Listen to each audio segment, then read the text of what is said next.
Los parámetros típicos hoy en día de una célula de silicio comercial en su punto de máxima potencia son tensiones en torno a 0,5 o 0,6 voltios, corrientes que dependen del tamaño de la célula pueden estar en torno a 8 amperios y de ahí pues resultan potencias en torno a 4 pico 5 vatios. Eso no es suficiente para alimentar muchos de los equipos eléctricos o electrónicos que necesitamos alimentar y por eso hemos de conectar células en serie o en paralelo para elevar dichos niveles de tensión corriente y llegar a también niveles de potencia apropiados. ¿Cómo aumentamos los niveles de tensión? Pues conectando células en serie. Y entonces, en ese caso, en una asociación en serie de células, pues la corriente que las atraviesa es la misma en todas ellas y la tensión es la suma de las tensiones de cada una. Si tenemos n sub cs células en serie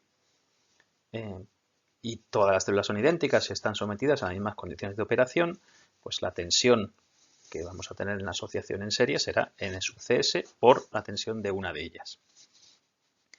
¿Cómo aumentamos el nivel de corriente? Pues asociando células o series de células en paralelo.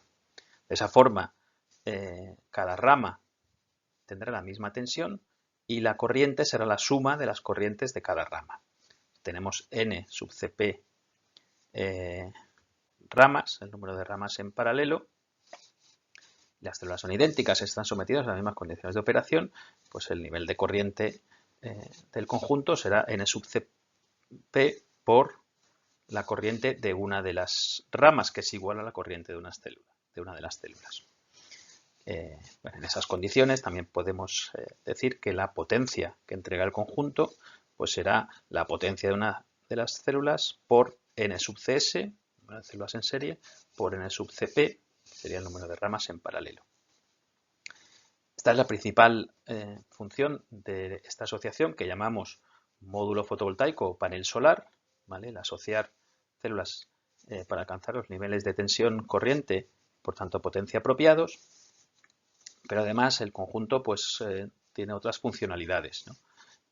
Necesitamos proteger las células de la intemperie para evitar su degradación o reducirla en lo posible y por tanto conseguir que el módulo pues nos dure más, típica en concreto la humedad, la fatiga térmica, la radiación ultravioleta, la abrasión, ¿no? Fenómenos que, como digo, pueden estropear el comportamiento eléctrico del módulo, de las células solares y queremos además pues tener un elemento que esté aislado eléctricamente y que tenga una rigidez estructural que permita su manejo, instalación, etcétera. El resultado típico hoy en día pues es un panel o un módulo fotovoltaico que, como se puede ver en esta fotografía aquí en una instalación, pues bueno, todavía está ahí en el límite de lo que por peso y tamaño puede manejar una persona. Bueno, es un elemento que típicamente pues, podemos decir que tiene hoy en día 2 metros cuadrados o algo así. En esta figura que tenemos aquí abajo a la izquierda podemos ver la deconstrucción de un módulo en el que se ven esta asociación de células, en el que la interconexión se adivina aquí más o menos que se produce gracias a estas cintas de cobre estañado que lo que hacen, por ejemplo, si las queremos poner en serie, es se sueldan en la parte frontal de una de las células y se conectan y se sueldan en la parte posterior de la siguiente. Y así. Esa matriz de células se embebe en un sándwich de plástico. El más habitual es el EVA, el etilvinilacetato, que lo que hace es proporcionar esa estanqueidad necesaria para aislarlo de la humedad y de otros fenómenos perniciosos para las células. En la parte frontal se pone un vidrio, que es un vidrio templado con bajo contenido en hierro para maximizar en lo posible la transmisión hacia las células, y en la parte posterior se protege con otro plástico que es típicamente el Tedlar, también puede protegerse con otro vidrio y hay módulos que son, o sea, vidrio-vidrio. Por ello, se pone un marco de aluminio para dar esa rigidez y poder luego instalarlo más fácilmente. Y luego hay otros elementos, por ejemplo, una caja de conexión a donde se llevan los terminales positivo y negativo del módulo, que también puede albergar otros componentes como son diodos, conocidos como diodos de paso, que protegen el módulo pues, de algunos problemas de funcionamiento, por ejemplo, cuando hay un sombreado parcial del módulo, etcétera. Y bueno, pues este módulo fotovoltaico, este panel solar, se convierte en el elemento básico de una instalación fotovoltaica. Los fabricantes que hacen estos módulos pues proponen unas hojas de características más o menos sencillas. Aquí pongo un ejemplo de una de las principales de los principales fabricantes de módulos, en este caso chino, y que bueno, pues que nos dan, aparte de una fotografía del módulo, pues una serie de características clave, una mención a las garantías, en donde, bueno, pues hablan de una garantía de producto, en este caso como de unos 10 años, y otra cosa también importante que es la garantía de los límites de degradación, de reducción de la potencia, a medida que el módulo se degrada, en lo que nos dicen, según esta gráfica, que garantizan 25 años, que pasados 25 años la potencia pues, no se ha reducido, la reducción de potencia es menor que esta reducción lineal que muestran en la gráfica.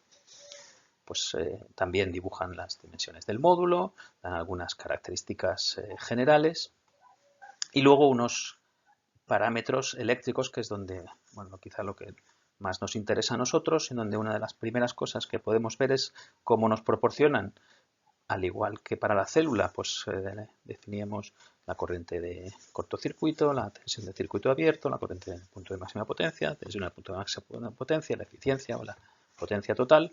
Aquí nos lo dan para distintas familias, ¿vale? Y eso se debe pues, a que hay pues unas ciertas dispersiones en los procesos de fabricación. Los fabricantes pues, clasifican esos módulos y tenemos bueno, pues, una pequeña variación en sus parámetros, en sus potencias, ¿vale? Y luego, para cada uno de los módulos, pues nos dan aquí una serie de valores. Vamos a hacer zoom y nos vamos a fijar, en principio, en los valores de potencia, tensión, corriente para uno de estos módulos, en concreto el de 360 vatios. Lo que vemos aquí es, bueno, pues que nos indican los valores de estos parámetros y vemos aquí en la columna que nos pone o nos dice STC, ¿vale? Entonces, lo que quiere decir es que son los valores de los parámetros medidos en Standard Test Conditions, en condiciones estándar de medida, que recuerdo que son una irradiancia de 1 kilovatio por metro cuadrado, una temperatura de célula de 25 grados centígrados y un espectro solar que es el del AM 1,5G. Tened en cuenta que a partir de ahora resaltamos que estamos en condiciones estándar de medida poniendo un asterisco, ¿vale? Entonces, cada vez que encontremos un asterisco, por ejemplo, una ISC asterisco, pues quiere decir que el valor que demos de corriente de cortocircuito, de ISC, está medido en estas condiciones estándar. Entonces, lo que nos dice para este módulo concreto es que su potencia medida en condiciones, su potencia máxima medida en condiciones estándar es de 360 vatios. ¿Vale? Veis aquí, y os llamo la atención sobre el hecho de que aquí lo que pone es WP. ¿Qué quiere decir eso? Pues es otra forma de insistir, a que nos insisten que estamos midiendo en estas condiciones estándar de medida, ¿no? El P viene de peak, o sea, estamos hablando de vatio pico, y eso quiere decir que es la potencia que nos daría el módulo si sobre él inciden los 1000 vatios por metro cuadrado y sus células están a 25 grados centígrados y el espectro solar es el de la M1,5G. Nos dicen en estas características, pues para que nos hagáis una idea más o menos de los valores de los que estamos hablando, que la tensión en el punto de máxima potencia está en torno a 39,5 voltios, la corriente en el punto de máxima potencia está en torno a 9 amperios, ¿vale? De aquí sacamos, o sea, podemos deducir los 360 vatios, y en la tensión de circuito abierto es de 48 voltios y la corriente de cortocircuito de 10 amperios. También nos indica cuál es la eficiencia del módulo en condiciones estándar, 18,55%, para lo cual tiene en cuenta su potencia y el área del módulo. Un matiz aquí que puede ser relevante es interpretar bien a qué área nos referimos. Normalmente, lo que nos están diciendo aquí es la eficiencia cuando tenemos en cuenta el área total del módulo. No solo el área de las células, sino también el área, digamos, que no es activa eléctricamente, es decir, pues el área entre las células, el borde del módulo, el marco, etc. Entonces, eso es lo que normalmente indica este valor, pero hay que tener cuidado porque a veces para caracterizar un modelo nos pueden dar la eficiencia pensando solo en el área activa, es decir, solo el área de las células. Eso puede tener sentido cuando queremos comparar distintas tecnologías de células, en donde no nos interesa pues si en el módulo sea pues la zona que hay entre las células es más grande debido a cómo se hace la interconexión, etcétera. Pero a efectos de módulo y del área que ocupan y de, digamos, la eficiencia de nuestro área de módulo, pues ya digo que lo típico es calcular esta eficiencia en función de la potencia que entregan, la potencia pico, la potencia en el punto de máxima potencia, o sea, medida en condiciones estándar, y el área total del módulo. Claro, bueno, esto es muy relevante para poder saber, incluso eso, para comparar unas tecnologías con otras, pero lógicamente los módulos cuando están en operación no siempre reciben los 1000 vatios por metro cuadrado, ni siempre sus células están a 25 grados, ni siempre el espectro que les llega es de la M1,5G. Entonces, lo que nos dan las hojas de características también son pues, las variaciones que podemos, o la forma de calcular estos parámetros para cualesquiera otras condiciones de operación, en donde lo más importante, los efectos de primer orden, son los debidos a la variación de irradiancia y la variación de temperatura. En el caso de la irradiancia, pues también tanto nos pueden dar también, como en este caso, de forma gráfica. Lo que vemos aquí es para distintos niveles de irradiancia, pues cómo varía la curva IV, ¿no? Las corrientes tensión, y aquí cómo varía la curva de potencia-tensión. Y entonces, bueno, pues con eso vemos. Y lo que vemos en primera aproximación es que las variaciones de irradiancia afectan de una forma muy importante a la corriente, ¿no? ¿Veis cómo varían estos niveles? Con el nivel de irradiancia, pero las tensiones, pues bueno, hay influencia, pero es menor, no varían tanto. Y de esa forma, en primera aproximación, insisto, nosotros vamos a considerar que la irradiancia solo afecta a las tensiones, ¿no? La tensión de cortocircuito, la tensión en el punto de máxima potencia, etc. El otro factor que influye de forma importante es la temperatura. ¿Vale? Y entonces la forma de caracterizar eso es mediante unos coeficientes de temperatura en los que en torno al punto de trabajo pues linealizamos cómo es esta variación. Y nos lo ofrecen en forma de coeficientes de temperatura. Vemos aquí el primero para la potencia máxima. Y lo que nos quiere decir es que cada vez, por cada grado de temperatura que sube la temperatura de la célula,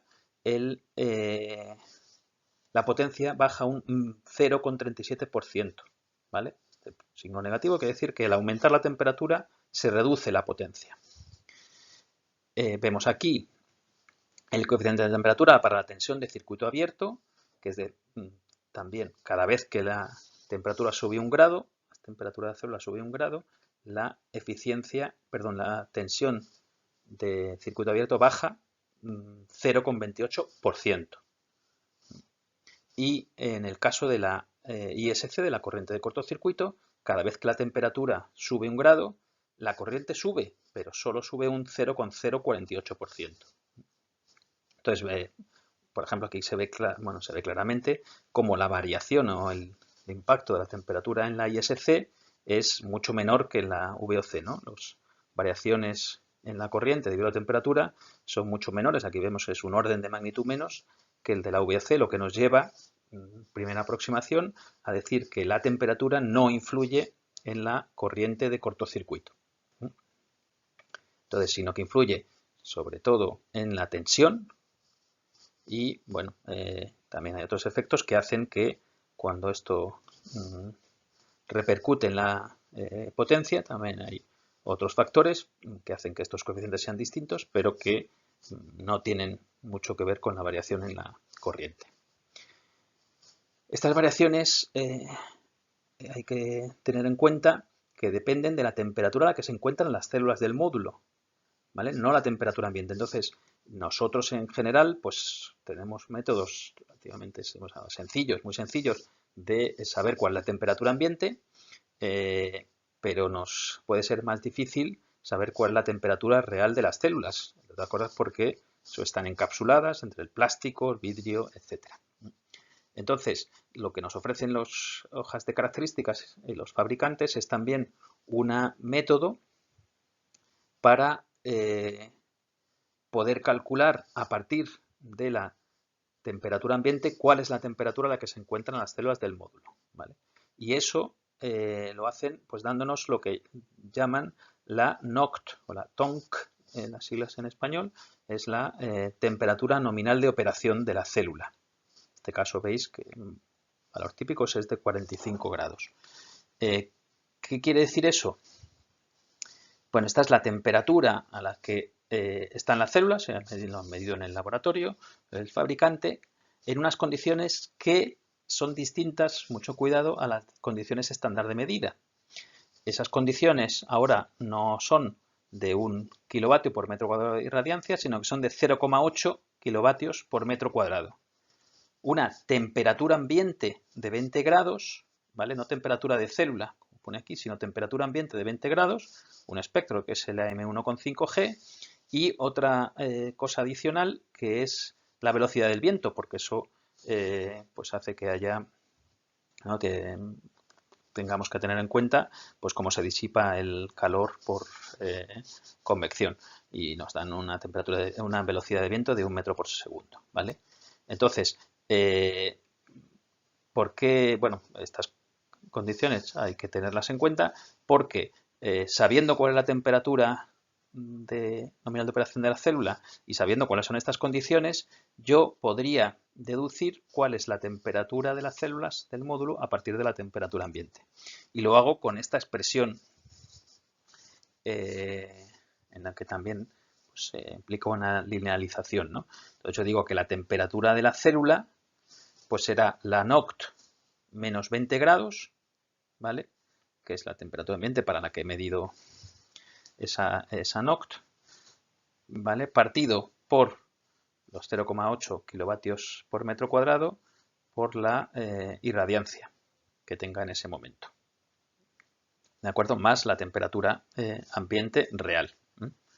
Entonces, yo a partir de eso, pues de lo que me están diciendo aquí, es que esa variación de temperatura respecto a la temperatura ambiente, pues depende linealmente de la irradiancia y se suma la temperatura ambiente que yo tenga en ese momento. De forma que, pues con esa hoja de características, yo sé las condiciones, perdón, los valores de los parámetros, las características del módulo en condiciones estándar y luego tengo los elementos para poder calcular cómo varían cuando la irradiancia varía y cómo varía en función de la temperatura de la célula que puedo deducir conociendo la temperatura ambiente, ¿vale? Entonces, eso lo puedo expresar de una forma sencilla con estas ecuaciones que pongo a continuación. Insistiendo en que lo que vamos a ver fundamentalmente, porque son los factores más críticos, son la influencia de la irradiancia y la temperatura.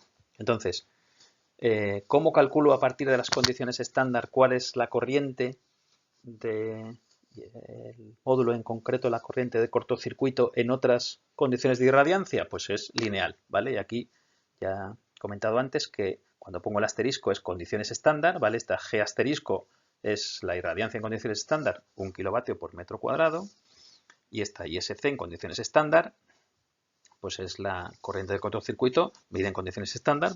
En el ejemplo del módulo anterior de Jinko que enseñaba, recuerdo que eran 10 amperios. Bueno, pues en la ISC en otras condiciones de irradiancia, en otra G, pues sigue esta expresión.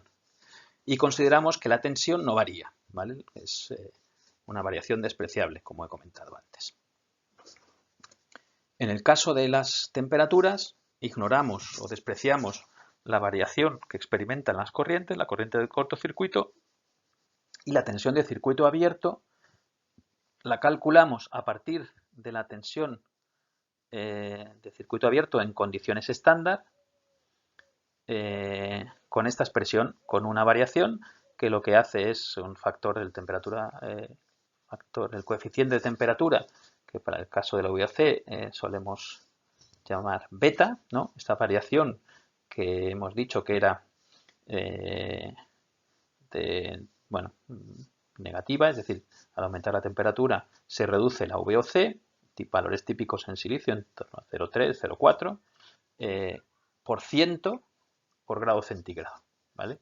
Y entonces lo que tengo que hacer es calcular esa VOC en condiciones estándar, multiplicarlas por 1 más esta beta, que es negativa, por la variación de temperatura respecto a la de las condiciones estándar, que son los 25 grados. ¿Vale? Y esta T sub C la calculo a partir de la NOCT. Es decir, conociendo la temperatura ambiente y la NOCT, yo calculo la temperatura de la célula en esas condiciones de operación y puedo entonces calcular esa variación respecto a los 25 grados de las condiciones estándar.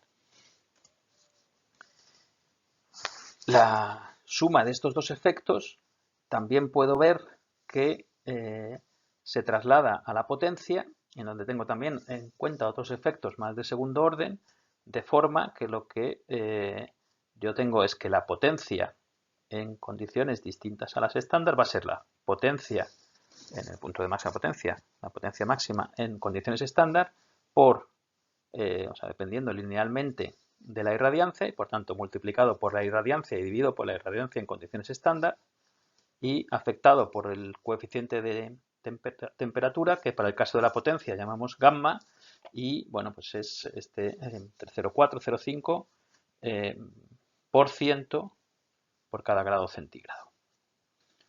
¿Vale? Bueno, plantearemos una serie de ejercicios para familiarizarnos y ver eso, cómo calculamos las características de potencia, tensión, corriente que entrega un módulo fotovoltaico en cualesquiera condiciones de operación a partir de las condiciones estándar de los coeficientes de temperatura y de la NOCT, y eso lo haremos pues con algunos ejercicios, pero antes os animo a que echéis un vistazo a esta hoja de características con más detalle para ver, familiarizaros con ellas, y también estas hojas son de fácil acceso por internet, y entonces os animo a que también la comparéis con otros módulos que podéis encontrar para que todas ofrecen una información más o menos similar y bueno, pues con parámetros distintos y alguna variación respecto a lo que he comentado.